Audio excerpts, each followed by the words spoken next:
नमस्कार, आप देख रहे हैं एसटीवी न्यूज। मैं हूं रणधीर कुमार। उत्तर बिहार की प्रमुख खबरों की शुरुआत में डालते हैं आज की सुर्खियों पर एक नजर।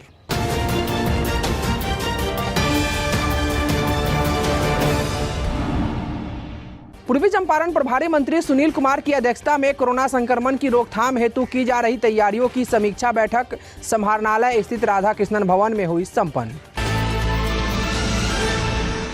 सदर अस्पताल स्थित डेडिकेटेड कोविड हेल्थ सेंटर पहुंचे पूर्वी चंपारण प्रभारी मंत्री सुनील कुमार, किया निरीक्षण, दिए कई जरूरी दिशा निर्देश।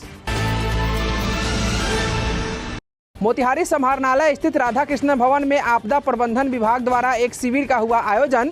प्राकृतिक आपदा से मृतक के आश्रितों के बीच अनुग्रह अनुदान का हुआ वितरण। गांव के लोगों को जानलेवा कोरोना वायरस से बचाने के लिए मझौलिया प्रशासन द्वारा पहुंचाया जा रहा है हर घर मास्क। लोगों से की जा रही है लॉकडाउन के अनुपालन की अपील। उत्तर बिहार सहित देश भर में आज मनाई जा रही है ईद। कोरोना के चलते घरों में ही लोग अदा कर रहे हैं नमाज। देश और दुनिया की सलामती की मांग रहे हैं दुआ। रक्सौल एसआरपी हॉस्पिटल को लिखित में पेपर चिपकाने के बाद हरकत में आया स्थानीय प्रशासन। समय रहते ही उपलब्ध कराया गया ऑक्सीजन। गुरुवार की शाम आई रिपोर्ट के मुताबिक पूर्वी चंपारण जिले में मिले 245 नए कोरोना संक्रमित मरीज। 104 संक्रमित पूरी तरह ठीक होकर किए गए डिस्चार्ज। जनाधिकार पार्टी के आदापुर प्रखंड अध्यक्ष और प्रखंड महामंत्री ने प्रकट किया आक्रोश। पप्पू यादव की गिरफ्तारी को बताया साजिश। शराब तस्करों के खिलाफ सुगौली पुलिस सख्त। भारी मात्रा में शराब के साथ एक तस्कर को किया गिरफ्तार, भेजा जेल। सदर अस्पताल मुजफ्फरपुर में कालाबाजारी प्रकरण मामले में राष्ट्रीय मानवाधिकार आयोग ने लिया संज्ञान। स्वास्थ्य विभाग के प्रधान सचिव व जिलाधिकारी को दिए जांच के आदेश। मझौलिया में प्रखंड प्रशासन के सौजन्य से मास्क का वितरण हुआ शुरू। परिवार के प्रत्येक सदस्य को मिल रहा है मास्क।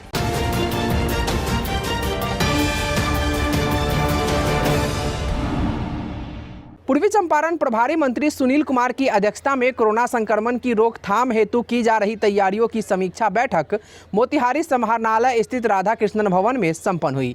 इस दौरान जिलाधिकारी ने प्रभारी मंत्री का स्वागत करते हुए इस जिले में कोविड-19 के बचाव हेतु किए जा रहे कार्यों के बारे में विस्तृत जानकारी दी। वहीं पुलिस अधीक्षक ने लॉकडाउन इन्फोर्समेंट के बारे में जानकारी देते हुए बताया कि लगातार मास्क चेकिंग किया जा रहा है तथा फाइन भी वसूला जा रहा है। पुलिस की गश्ती हो रही है। अभी जगह जगह पुलिस पदाधिकारियों की प्रतिनियुक्ति की गई है जो लगातार लॉकडाउन का अनुपालन करा रहे हैं।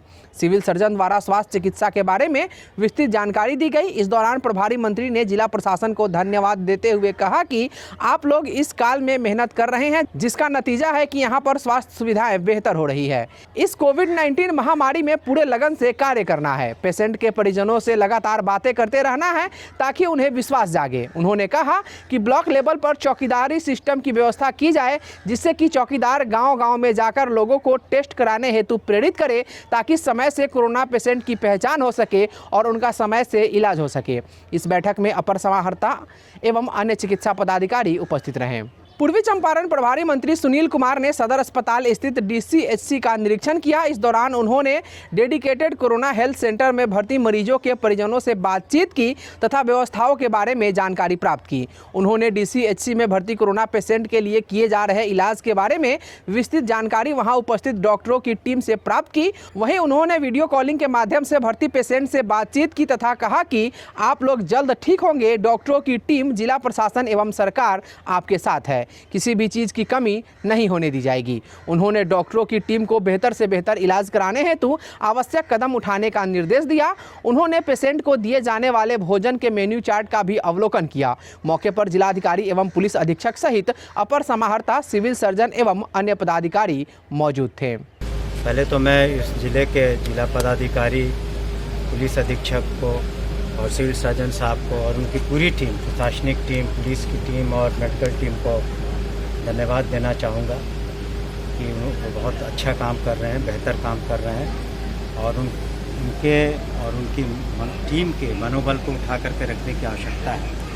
और जिस तरह की तैयारी की है इन लोगों ने और जिस तरह की फैसिलिटीज़ आप कोविड पेशेंट्स को दी जा रही है, चाहे वो दवाइयों का हो या फिर खाने का इंतज़ाम हो या जो उनका काउंसलिंग की जारी है, उससे आप देखेंगे कि मोतिहारी ज़िले में जो पीक था वो अब धीरे धीरे कम हो रहा है। और साथ ही साथ वैक्सीनेशन की भी जो कार्रवाई थी, पहले 45 से ऊपर वर्ष के लोगों को लग रहा था, कुछ दिनों से अब 18 और 45 वर्ष के लोगों को बीच में लग रहा है। और जो बताया गया, जो बाकी स्वास्थ्य केंद्र हैं जो ब्लॉक लेवल पर हैं और जो अन्य जगहों पर हैं, तो हमने अभी पेशेंट से भी बात की, बुज़ुर्ग पेशेंट से भी बात की, अटेंडेंट से भी बात की, तो उससे कुल मिलाकर के ये लग रहा है कि स्थिति बहुत अच्छी है, यहाँ संतोषप्रद है और स्थिति दिन प्रतिदिन और बेहतर होती जाएगी। केयर और स्वास्थ्य विभाग के द्वारा 12 मिल गया है और 10 SKMCH से भी मिल गया है। जो जो ऑक्सीजन कॉन्सेंट्रेटर्स हमारे पास आए थे उसमें से कुछ निश्चित ही जो है सर्विस मेंटेनेंस में है। 62 हमारे पास ऑलरेडी यहाँ पे रिपेयर किए गए हैं और वो यहाँ पे हमने स्टैंड बाय में भी रखा है, ताकि पेशेंट जब आता है माइल्ड पेशेंट और माइल्ड टू मॉडरेट पेशेंट, उसको हम उसमें यूज़ करेंगे। विभाग के द्वारा जो है हमको टेक्नीशियन दिया गया है, उनके पास हमने हमारा इंडेंटिंग भी किया है और हमारा वहाँ पे नंबर भी है, ताकि वो टीम एक बार आई है हमारे पास, उन्होंने 8 कॉन्सेंट्रेटर्स रिपेयर किए हैं और बाकी भी बता रहे हैं। उसमें जो कंपनी का अलग अलग मॉडल रहता है, कभी BPL रहता है, कभी G के रहते हैं और ये जो है उसके हिसाब से उसका रिपेयरिंग होगा। हम इसको भी रिपेयर कर लेंगे और कुछ हम लेने भी जा रहे हैं। माननीय मंत्री यहाँ पे आए हुए हैं, सर के दिशा निर्देशानुसार हम कुछ लेंगे भी। और जहाँ तक वेंटिलेटर्स का सवाल है, वेंटिलेटर्स हमारे फंक्शनल है, अभी अब हम जाके साथ में भी देख सकते हैं, no issue. The only thing is that कि ये जो हॉस्पिटल है ये DCHC है, तो यहाँ पे हमको पेशेंट को स्टेबल करना है वेंटिलेटर्स का यूज़ करते हुए। क्रिटिकल पेशेंट्स को हमारे जो है DCH है, बेतिया मेडिकल कॉलेज और SKMCH है, PMCH, वहाँ पे हम रेफ़र करते हैं। निश्चित ऐसे पेशेंट्स आते हैं तो कभी कभी टाइम ऐसा होता है कि उसको हमको रात भर ये करना पड़ता है, तो हम उनको भी जो है प्रयास करते हैं कि उनकी लाइफ बचे और यहाँ से अच्छा हम उनको स्वास्थ्य सेवा दे सकें। मोतिहारी समाहरणालय स्थित राधा कृष्णन भवन में आपदा प्रबंधन विभाग द्वारा प्राकृतिक आपदा से मृतक के आश्रितों को अनुग्रह अनुदान वितरण हेतु शिविर का आयोजन किया गया। इस दौरान पूर्वी चंपारण जिलाधिकारी ने 22 लोगों को अनुग्रह राशि प्रदान किया। यह राशि सीधे लाभुक के खाते में 1 सप्ताह के अंदर चला जाएगा। उन्होंने कहा कि प्राकृतिक आपदा यथा बाढ़, ठनका एवं सड़क दुर्घटना आदि में मृतक के परिजनों को सरकार द्वारा 4 लाख रुपए अनुग्रह राशि के रूप में दिया जाता है। इस वित्त वर्ष में कुल 2 करोड़ 40 लाख रुपए जिले के 60 लोगों को स्थानीय प्राकृतिक आपदा से मृत व्यक्तियों के परिजनों के सीधे खाते में हस्तांतरित किया गया है। इस अवसर पर अपर समाहर्ता आपदा प्रबंधन, अनुमंडल पदाधिकारी एवं अन्य प्रशासनिक पदाधिकारी उपस्थित थे। जो हमारे आपदा के अंतर्गत बाढ़, एक्सीडेंटल डेथ वगैरह में जो अनुग्रह अनुदान दिया जाता है, इसको RTGS के माध्यम से जो है देने की प्रक्रिया की गई है। ये टोटल 60 लाभुकों को 2 करोड़ 40 लाख रुपए, 4 लाख प्रति जो लाभुक है उनको ये दिया गया है। इन सभी परिवारों के साथ जिला प्रशासन की सांत्वना है, इनके लिए शुभकामनाएं हम व्यक्त करते हैं। और आपदा प्रबंधन विभाग, बिहार सरकार समय समय पर जैसे ही राशि प्राप्त हो रही है इस कोविड की कठिन घड़ी में उनको हम दे रहे हैं। सब लोग सजग रहिए और कोविड-19 का जो सरकार के दिशा निर्देश है उसका कृपया अनुपालन करें, यही मैं अनुरोध करता हूँ। उत्तर बिहार सहित देश में आज ईद मनाई जा रही है। इस्लामिक धर्मगुरुओं ने कोरोना की दूसरी लहर को देखते हुए लोगों से ईद उल फितर अपने घर पर ही रहकर मनाने की अपील की है। लिहाजा इस बार लोग मस्जिदों में नहीं पहुंच रहे हैं। ज़्यादातर लोग सोशल मीडिया पर ही एक दूसरे को ईद की बधाई देते नजर आ रहे हैं। गौरतलब है कि ईद उल फितर के दिन लोग सुबह सुबह नए कपड़े पहनकर नमाज अदा करते हुए अमन और चैन की दुआ मांगते हैं। ईद उल फितर को पावन त्यौहार रमज़ान के संपन्न होने पर भाईचारे और सद्भावना के अवसर के रूप में मनाया जाता है। ईद उल फितर में मीठे पकवान, विशेषकर सेवैयां बनाने का रिवाज है। पिछले साल की तरह इस बार भी ईद पर कोरोना संक्रमण और लॉकडाउन का असर दिखा और लोग इस बार भी घर पर ही नमाज अदा की और परिवार के साथ ईद मनाया और देश और दुनिया को कोरोना से मुक्ति के लिए दुआ मांगी। देश में कोरोना का कहर अब भी बरकरार है। पूर्वी चंपारण जिले में गुरुवार की शाम आई रिपोर्ट के मुताबिक 245 कोरोना के नए संक्रमित मरीज मिले हैं। वहीं कोविड केयर सेंटर में इलाज के क्रम में 8 मरीजों की मौत हो गई। गुरुवार को होम आइसोलेशन में रहने वाले 99 और आइसोलेशन वार्ड के 5 संक्रमित सहित 104 संक्रमित पूरी तरह ठीक होकर डिस्चार्ज किए गए। जिले में अप्रैल से अभी तक 7620 संक्रमित मिले हैं, जिनमें से 4329 मरीज पूरी तरह ठीक हो गए। शेष बचे संक्रमितों में 335 को आइसोलेशन वार्ड, 15 को रेफर तथा 2632 को होम आइसोलेट किया गया है। जिले में फिलहाल 2982 एक्टिव केस हैं। वहीं गुरुवार को मोतिहारी में 63 संक्रमित मरीज मिले हैं। रक्सौल एसआरपी हॉस्पिटल ने लिखित में एक पेपर चिपकाया कि हमारे हॉस्पिटल के पास कम समय का ही ऑक्सीजन उपलब्ध है।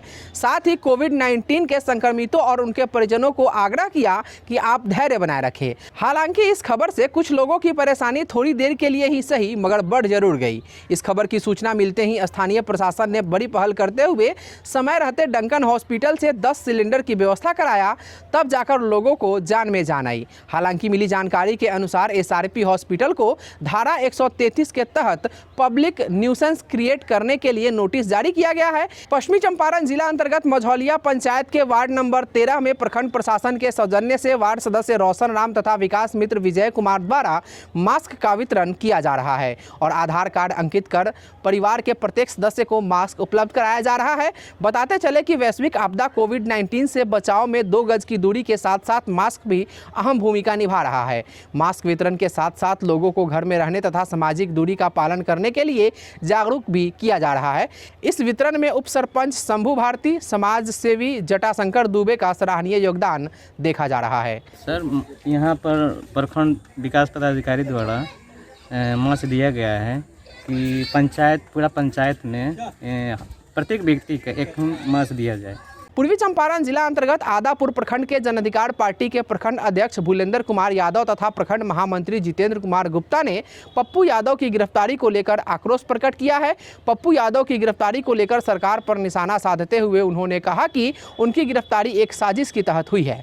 साथ ही जन अधिकार पार्टी के प्रखंड महामंत्री जितेंद्र कुमार गुप्ता ने कहा कि अगर पप्पू यादव को 2 दिनों के अंदर नहीं छोड़ा गया तो पूरा जन अधिकार पार्टी के एक कार्यकर्ता लॉकडाउन का उल्लंघन करते हुए जन आंदोलन करेगा। उन्होंने कहा कि 15 साल से भाजपा और जदयू गठबंधन की सरकार है। अगर पप्पू यादव दोषी थे तो उन्हें गिरफ्तार करने में 15 साल क्यों लगा।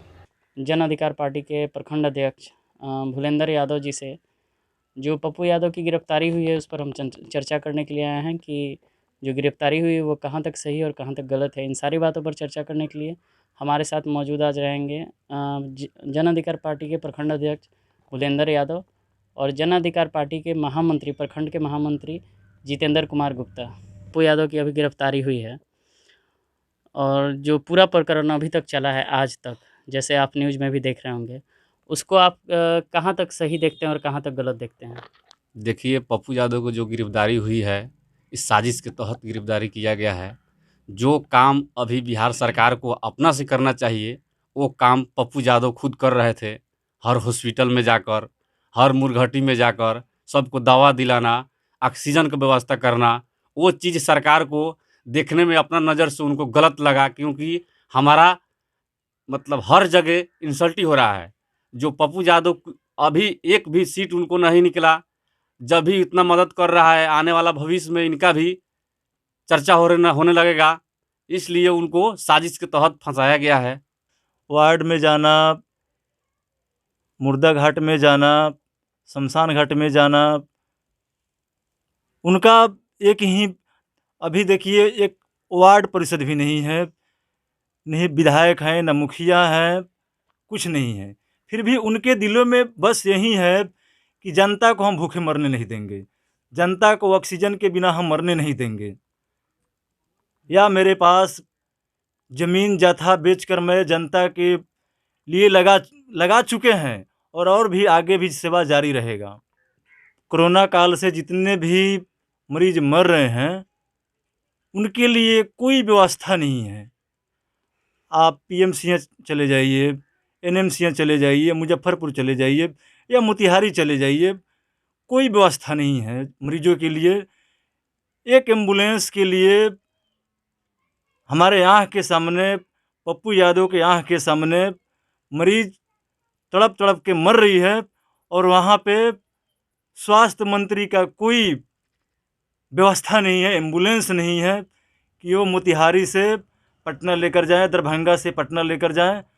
जबकि वहीं भाजपा के सारण सांसद राजीव प्रताप रूढ़ी के घर पर 39 एम्बुलेंस लगे हुए थे जो तिरपाल से ढका हुआ था। जैसे ही माननीय पप्पू यादव जी को पता चला, वो वहाँ गए और उनको देखे, उसको उजागर किए। राजीव प्रताप रूढ़ी ने पप्पू यादव जी को झूठे केस में फंसाकर उनको जेल भेजा गया। ये बिल्कुल निंदनीय है। हम लोग चुप नहीं बैठेंगे। अगर राजीव प्रताप रूढ़ी को औकात है तो पप्पू यादव जी का सामना करके दिखाएं, हम राजनीति करना छोड़ देंगे। औकात है तो राजीव प्रताप रूढ़ी, अब कान खोलकर सुन लीजिए। जिस तरीक़ा से आपने माननीय पप्पू यादव जी को, गरीबों के मसीहा पप्पू यादव जी को फंसाने का काम किए हैं, वो बहुत निंदनीय है। हम लोग छोड़ेंगे नहीं, आपको समझ लीजिएगा। औकात है तो आइए रोड पर और गरीबों का सेवा कीजिए। जैसा कि आपने अभी देखा कि हमारे साथ आदापुर प्रखंड के जन अधिकार पार्टी के प्रखंड अध्यक्ष भूलेंद्र यादव थे, साथ में महामंत्री जितेंद्र कुमार गुप्ता जी थे, जो हमसे बातचीत किए हैं। जो पप्पू यादव का पूरा प्रकरण अभी तक चला है, उस पे हम मतलब इनके घर आए हुए थे, इसलिए कि कोरोना गाइडलाइंस का भी पालन करना था और हम भीड़ नहीं लगा सकते थे। और अपने चैनल के माध्यम से हम ये बताना चाहते थे कि जो भी प्रकरण हुआ है पप्पू यादव को लेकर, वो सही है या गलत है, वो सब आप देखें। अगली खबर पश्चिमी चंपारण के मझौलिया से है। गांव के लोगों को जानलेवा कोरोना वायरस के संक्रमण से बचाने के लिए मझौलिया प्रशासन द्वारा हर घर मास्क पहुंचाया जा रहा है। गौरतलब है कि देश में कोरोना संक्रमण रुकने का नाम नहीं ले रहा है। इसके बावजूद भी मझौलिया प्रखंड के कुछ लोग अभी तक लापरवाह बने हुए हैं और मास्क नहीं लगा रहे हैं और कोरोना को हल्के में ले रहे हैं। इसको लेकर डॉक्टर साबिर अली ने लोगों को जागरूक करते हुए कहा कि खुद भी बचें और अपने परिवार के साथ साथ दूसरों को भी बचाएं। उन्होंने कहा कि मास्क जरूर लगाएं और सोशल डिस्टेंसिंग का पालन जरूर करें। सरकार द्वारा दी गई गाइडलाइंस का अनुपालन करें, डॉक्टर और प्रशासन का सहयोग करें। उन्होंने लोगों को जागरूक करते हुए कोरोना प्रोटोकॉल का अनुपालन करने की अपील की है। मैं सबसे पहले ये लोगों को बताना चाहता हूँ कि पहली लहर की अपेक्षा दूसरी लहर कई गुना खतरनाक है, जिसमें लोगों को काफ़ी सतर्कता बरतनी पड़ेगी। और मैं लोगों से अपील यही करना चाहूँगा कि लोग अपने घर पर ही रहें। बहुत ज़रूरी हो तो घर से बाहर निकलें। घर से बाहर निकलते वक्त डबल या ट्रिपल मास्क का प्रयोग करें और हाथ को हमेशा साबुन से धोते रहें और नाक कान कम छूएं। जोर के हिसाब छूना ही नहीं है, नाक कम छूएं और हमेशा सुसुम पानी से गार्गिल करते रहें और विटामिन सी की गोलियां लेते रहें। जैसे नींबू आंवला वो भी खा सकते हैं, च्यवनप्राश भी ले सकते हैं, दूध में हल्दी डाल के भी पी सकते हैं, उससे इम्यूनिटी पावर बढ़ता है। और सबसे ज़्यादा मैं लोग से रिक्वेस्ट ये करूँगा कि वो सुरक्षित रहने के लिए काफ़ी अपने आप को दूरी बनाए रखें। और ग्रामीण क्षेत्र में ये लहर जो है, दूसरी लहर फैल चुकी है, जिसमें लोगों से अपील करूँगा, ग्रामीण वासियों जितने रूरल क्षेत्र हैं लोगों हैं, उनको अपील करूँगा वो भी घर पर ही रहें, लोगों से मिलना जुलना बंद करें और काम काज मिलजुल के करते उसको भी रोक दें जब तक कोरोना मेरा लहर समाप्त नहीं हो जाता है। वैक्सीनेशन के बारे में क्या सुझाव? वैक्सीनेशन सब किसी के लिए ज़रूरी है। वैक्सीनेशन लेने से ये हो रहा है कि लोग प्रतिरक्षित हो रहे हैं, कोरोना से लड़ने की इम्यून सिस्टम बढ़ रहा है और कोरोना से लड़ने के लिए काफ़ी वो अच्छा चीज़ है वैक्सीन लेना। और हर प्रत्येक भारतीय को वैक्सीन लेना अति जरूरी है, इसलिए कि अभी इसका दवा नहीं बना है, इसको प्रतिरक्षित किया जा रहा है। अगली खबर मुजफ्फरपुर से है, जहां जिले के सदर अस्पताल में कोरोना काल में हो रहे कालाबाजारी का मामला अब तूल पकड़ लिया है। अब मामले के संबंध में राष्ट्रीय मानवाधिकार आयोग के स्वास्थ्य विभाग के प्रधान सचिव एवं जिलाधिकारी को जांच का निर्देश दिया गया है। विदित हो कि सदर अस्पताल मुजफ्फरपुर के कुछ कर्मी एंटीजन किट व कोरोना मरीज से जुड़े अन्य सामानों की कालाबाजारी कर रहे थे। इसको लेकर मानवाधिकार अधिवक्ता एसके झा ने राष्ट्रीय मानवाधिकार आयोग, सर्वोच्च न्यायालय नई दिल्ली, उच्च न्यायालय पटना और बिहार राज्य मानवाधिकार आयोग को मामले के संबंध में जानकारी दी थी और अविलंब कार्रवाई करने का आग्रह किया था। उसके बाद राष्ट्रीय मानवाधिकार आयोग ने मामले की गंभीरता को देखते हुए स्वास्थ्य विभाग के प्रधान सचिव और जिलाधिकारी मुजफ्फरपुर को आवश्यक कार्रवाई करने का निर्देश दिया। इसके लिए 8 सप्ताह का समय सीमा आयोग द्वारा स्वास्थ्य विभाग के प्रधान सचिव एवं जिलाधिकारी को दी गई है। इसको लेकर अधिवक्ता एसके झा ने बताया कि मुजफ्फरपुर शहर में कोरोना मरीज उचित इलाज व संसाधन के अभाव में दम तोड़ने को मजबूर हैं और जिन्हें इलाज की जिम्मेदारी दी गई है उनमें से ही कुछ लोग कालाबाजारी के धंधे में जुड़कर मानवता को शर्मसार करने में लगे हुए हैं, जो मानवाधिकार का उल्लंघन है और मानवता को शर्मसार करने वाली इस प्रकार की घटना मानवाधिकार के लिए खतरे का संकेत है। बीते दिनों विभिन्न समाचार पत्रों के द्वारा मुझे यह जानकारी मिली कि सदर अस्पताल मुजफ्फरपुर में कोरोना संक्रमित मरीजों के इलाज के लिए जो एंटीजन किट वगैरह और जो भी अन्य उपयोगी सामान हैं उन सामग्रियों का कालाबाजारी वहाँ के कुछ कर्मीगण ही कर रहे हैं। वैसे कर्मीगण जिन्हें इलाज की जिम्मेदारी दी गई है, ऐसे समय में जिस समय में लोग काफ़ी परेशान चल रहे हैं, विश्व परेशान चल रहा है और ऐसे समय में वहाँ के कर्मीगण कालाबाजारी की धंधा से जुड़े हुए हैं, तो यह खबर सुन करके पढ़ करके काफ़ी मन मर्माहत हुआ, जिसके आलोक में हमने राष्ट्रीय मानवाधिकार आयोग नई दिल्ली, माननीय सुप्रीम कोर्ट नई दिल्ली, माननीय उच्च न्यायालय पटना और माननीय बिहार राज्य मानवाधिकार आयोग पटना के समक्ष हमने पत्र प्रेषित किया और हमने यह गुहार लगाई कि इस मामले में अविलंब कार्रवाई हो और दोषियों पर कड़ी से कड़ी इसमें कार्रवाई होनी चाहिए कि भविष्य में इस प्रकार की घटना नहीं हो। साथ ही साथ हमने यह मांग किया सरकार से कि भाई इसमें जो भी लोग इसमें जुड़े हुए हैं उन पर कठोर से कठोर कार्रवाई तो करिए ही, साथ ही साथ भविष्य में इस प्रकार के जो है सो कालाबाजारियों का फिर से जन्म नहीं हो और इस घटना की पुनरावृत्ति नहीं हो, इस तरफ भी पहल होनी चाहिए, क्योंकि अभी पूरा विश्व काफ़ी अभी तबाह चल रहा है। तो हमारे पत्र के आलोक में राष्ट्रीय मानवाधिकार आयोग के द्वारा नोटिस किया गया और इसमें जो डायरेक्शन दिया गया है उसमें जिलाधिकारी मुजफ्फरपुर और principal secretary health department government of Bihar को नोटिस प्रेषित किया गया है और 8 सप्ताह का समय सीमा भी निर्धारित किया गया है और इसमें आवश्यक कार्रवाई करने हेतु माननीय आयोग के द्वारा नोटिस प्रेषित किया गया है। सुगौली पुलिस ने भारी मात्रा में शराब के साथ एक तस्कर को गिरफ्तार कर जेल भेज दिया है। जानकारी के अनुसार थाना अध्यक्ष विवेक कुमार जायसवाल को गुप्त सूचना मिली थी कि शराब तस्कर शराब की खेप बिक्री करने के लिए नगर पंचायत के वार्ड नंबर 9 महावीर स्थान में आया हुआ है। सूचना मिलते ही थाना अध्यक्ष पुलिस बल के साथ महावीर स्थान पहुंचे। वैसे ही एक व्यक्ति पुलिस को देख भागने के फिराक में था, लेकिन थाना अध्यक्ष ने उसे धर दबोचा, जिसकी तलाशी लेने के बाद शराब बरामद हुआ। गिरफ्तार तस्कर की पहचान अशोक चौधरी के रूप में की गई है, जिससे पुलिस ने गहन पूछताछ की तो अन्य आरोपियों के नाम का खुलासा भी हुआ, जिसके बाद पुलिस ने उसके बताए ठिकानों पर छापेमारी की, लेकिन अन्य तस्कर भागने में सफल रहा। थाना अध्यक्ष ने बताया कि शराब की तस्करों को किसी हाल में बख्शा नहीं जाएगा, इसको लेकर लगातार छापेमारी की जा रही है। यह बता दें कि स्थानीय पुलिस ने गुरुवार को विदेशी शराब के साथ एक तस्कर को गिरफ्तार कर जेल भेजा था। पुलिस की इस कार्रवाई से तस्करों में हड़कंप मचा हुआ है। आज के लिए बस इतना ही। एसटीवी न्यूज़ पर प्रसारित होने वाली खबरें प्रोग्राम्स आप GTPL के चैनल नंबर 985 और डेन के चैनल नंबर 155 के साथ साथ आप अपनी सुविधानुसार मोबाइल फ़ोन पर भी देख सकते हैं। अगर आप हमें YouTube के माध्यम से देखना चाहते हैं तो एसटीवी न्यूज़ के ऑफिशियल YouTube चैनल को सब्सक्राइब करें और बेल आइकॉन दबाकर ताज़ा वीडियोज़ की नोटिफिकेशन प्राप्त करें। फेसबुक पर हमारे साथ जुड़ने के लिए एसटीवी न्यूज़ के फेसबुक पेज को लाइक करें और ट्विटर पर एसटीवी न्यूज़ को फॉलो करें। तमाम लेटेस्ट अपडेट के लिए देखते रहिए उत्तर बिहार का सबसे तेज़ी से उभरता न्यूज़ चैनल एसटीवी न्यूज़, सच की आवाज़। नमस्कार।